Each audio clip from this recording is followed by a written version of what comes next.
That's actually an interesting question, and it might sound very shallow and very simple, but I believe there's actually a deeper meaning behind this. Think about it for real.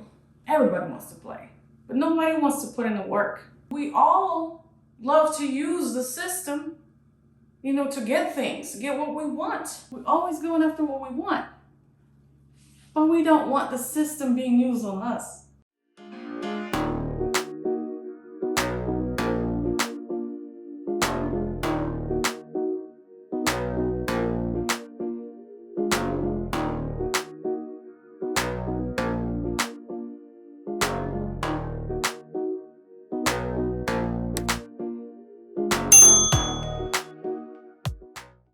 You want to chase, you want to play, you want to participate, but you really don't want to deal with it once you get it.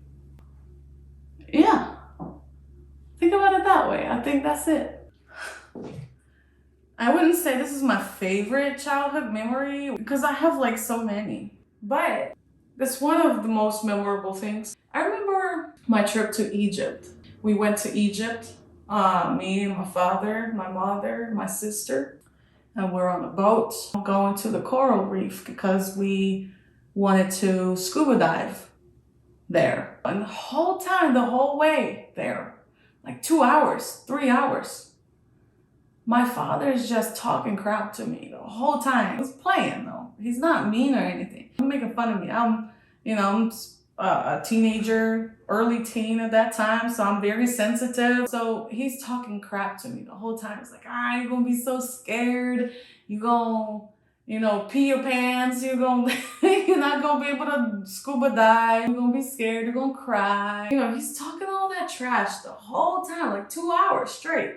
And I'm pissed. I'm like, why are you doing this? Why? I caught an attitude, walked off, whatever. And then once we got there, I'm the first one in the water. Me and my instructor, I put my equipment on, I got my oxygen going, everything's fine. We going 12 meters underwater, dive in, see beautiful fish. The coral reef was just breathtaking. I mean, this was one of my favorite things I've ever seen my entire life. And I look to the left and I see my father. He's in there with his instructor, kind of hectically trying to swim underwater, and you can see there's something wrong with him. But, he's with the instructor, so he's okay. So I continue my little dive, and then, we go back on the boat, and then I see my father sitting there. He's shivering. He's shaking. He's terrified. He's scared to death. He looks like he's about to cry. He looks like he's about to die. Honestly, he was so scared. And then it later turned out that he was so scared and so terrified to lose that little oxygen mask underwater. He bit into that thing so hard that 2 of his teeth broke off. He lost 2 teeth underwater in Egypt. the whole time talking crap to me. Talking all that crap about me, how I'm gonna be scared. I'm not gonna be able to do it. Ended up being him.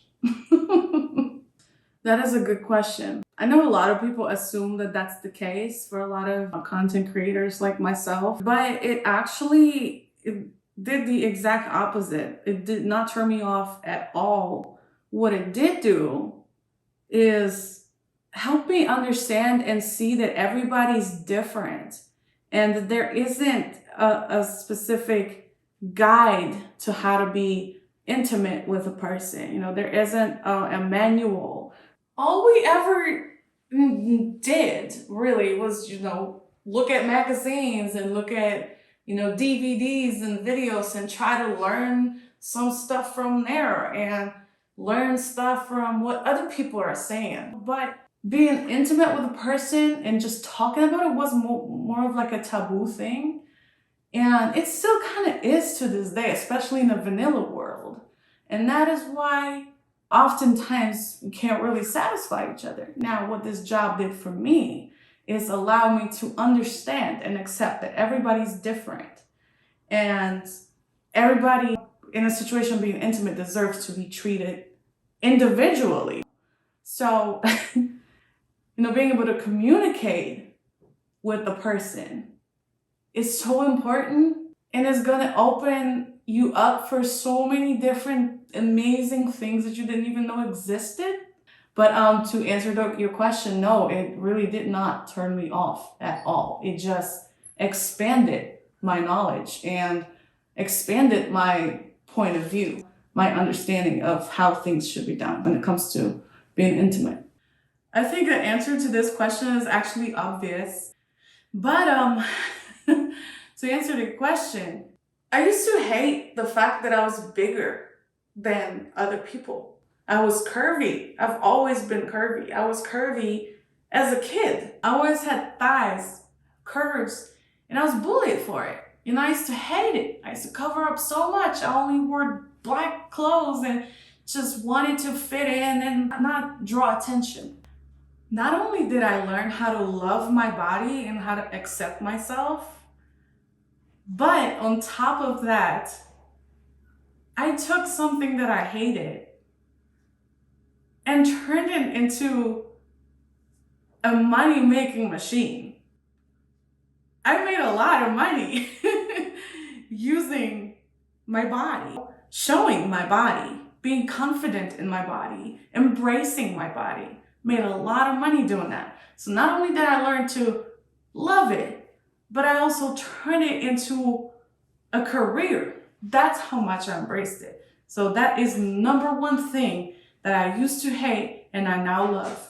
I think seeing the bigger picture would be the answer to this question. It might sound like it's very simple, but it really isn't. Majority of people really lack that skill. And it's such an important skill.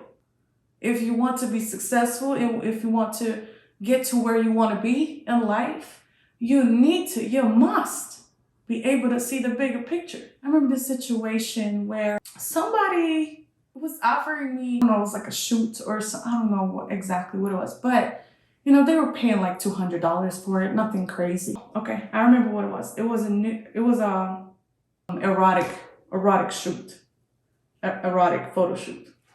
And so I had this question, I had this dilemma. Mind you, this was during the time I was really broke. I was broke at the time. I needed that $200. I really did. I had the choice whether to do it for $200 right now and, be able to pay the bill, or see the bigger picture and realize that maybe later down the road, it would hurt my brand. Either way, many people would go for the $200 right now.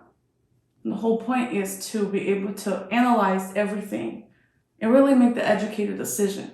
Is this something that's going to help me down the road?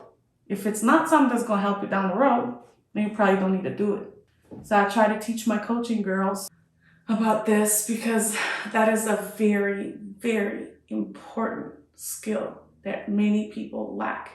And honestly, this is something that you can use in every endeavor, every business, every relationship, everything. It applies to everything in life. That is why it's so precious and so important. So please remember that next time you're facing that dilemma. That is a great question, actually. I'm not going to get into too much detail about it, but I think I would do absolutely amazing in resource development and training. Something that would allow me to teach people how to make the best of themselves, how to get the best out of themselves.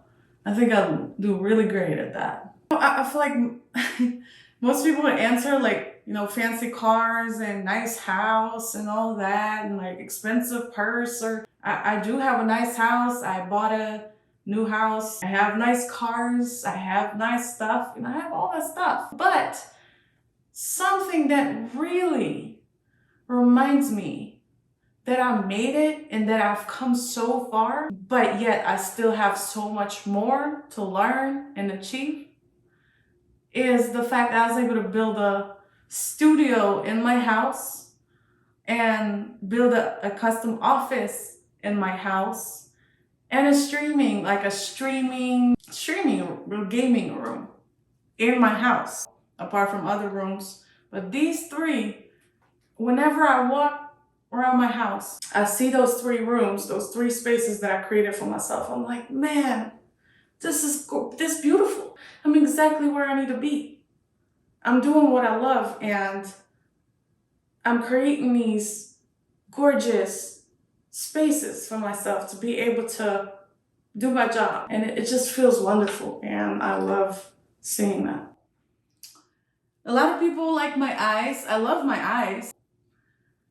My brain is definitely a big turn on. I'm smart, intelligent, have a lot to offer. So my mind is very attractive. My eyes are very attractive. We can all agree on that. But, if it had to be something else, then